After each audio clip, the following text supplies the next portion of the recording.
Today is the day, The Daily, the first purpose-built iPad newspaper, a joint effort of two iconic CEOs, Apple's Steve Jobs and News Corp's Rupert Murdoch, will be unveiled.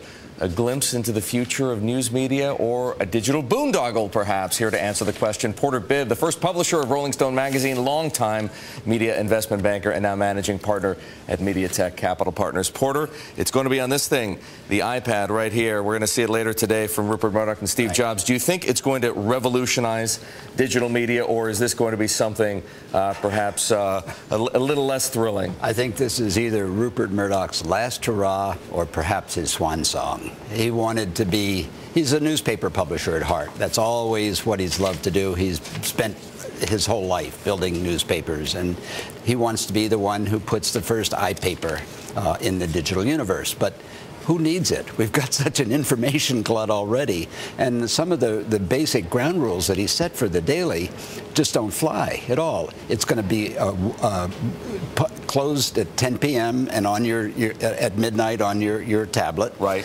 First only on the iPad, but eventually on all tablets, Android systems, Palm systems, whatever. But no updates. It's a fixed product, and it comes out every day.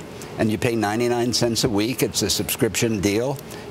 He's got a very low budget for a startup, $30 million. He's brought in some very qualified, high-profile writers from the New Yorker and the Village Voice and other places. But if there's breaking news, you have to wait 12 or 24 hours to get it on the Daily. So unlike the one that I've got up right here, in fact, the Financial Times, which updates all the time. Exactly. This is going to be static. Right. Now, he has already got an iPaper that doesn't work, and that's what he should be putting on the iPad, and that's called the Wall Street Journal. It's a great paper, but Rupert erected a paywall around all of his papers last year, and that hasn't worked. He's not telling you how many people will pay for the Wall Street Journal, which has need-to-know information and which, like the FT, is updated regularly. Porter, you raise all kinds of very valid questions about the Daily, but are you effectively predicting that it's going to be a flop? I don't think you're going to, 6 months from now, you're going to see the Daily. What this is another Steve Jobs fly and the spider come into my net.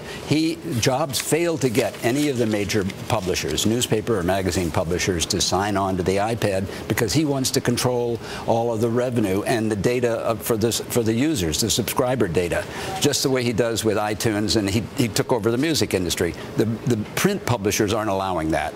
Murdoch fell into the trap, and he said, okay, I'll buy into this push technology that Apple is selling. Apple's going to keep most of the revenue. So effectively, and again, I don't want to put words in your mouth, but I'm listening to what you say, and you're saying that Rupert Murdoch's hubris, ego, desire for some kind of a digital legacy made him Steve Jobs' patsy? That's why I'm saying it's Rupert Murdoch's swan song. He basically is phasing out of the company. Anyway, Jamie Murdoch is taking over the day-to-day operations, and that's good. Jamie Murdoch is very bright, very, very visionary, and he did a great job building up B-Sky B. He's going to be a good manager at News Corp.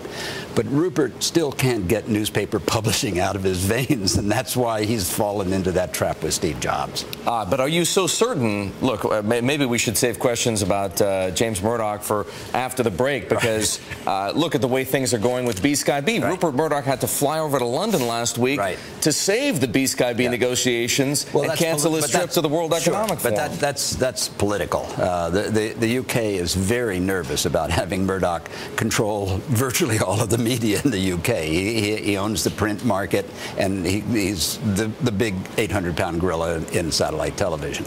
Porter, you were telling us all kinds of provocative things. It's going to be a flop. It's going to be Rupert Murdoch's swan song, and about 6 months. You're right, exactly, and about how Steve Jobs, like the spider and the fly, lured Rupert Murdoch into his web. But my question for you is this: okay, Rupert Murdoch, in your estimation, made an error doing this, but how vulnerable are people like Arthur Sulzberger, right? The Times so badly wants to make a go of its digital properties. They're putting up a paywall. Is Rupert Murdoch going to be followed by Sulzberger? Well, the real issue is not getting the print into the tablet format. No, they've done a very nice job of that, right? That's the New York Times, and it's there. The real issue is controlling both the revenue and the subscriber data. And as I said a minute ago, the publishers don't get that under the deal that Murdoch has cut with Apple. So they're not going to give up the lion's share of their subscription and advertising revenue. They're not going to give up the control of the subscriber data, because that's their customer base that they want to market and continue to sell to. And Apple controls all of that in the music with iTunes, and they wanted to keep the same template in print. Murdoch gave up on that. So here, if you want to find out what's happening in Egypt right now, you touch the New York Times on your iPad. But it's not like the Daily can't do an update. I mean, I heard what you said. They don't have scheduled news updates, but I mean, they can change that. Technologically, they can, but the format that they've introduced is a fixed data content.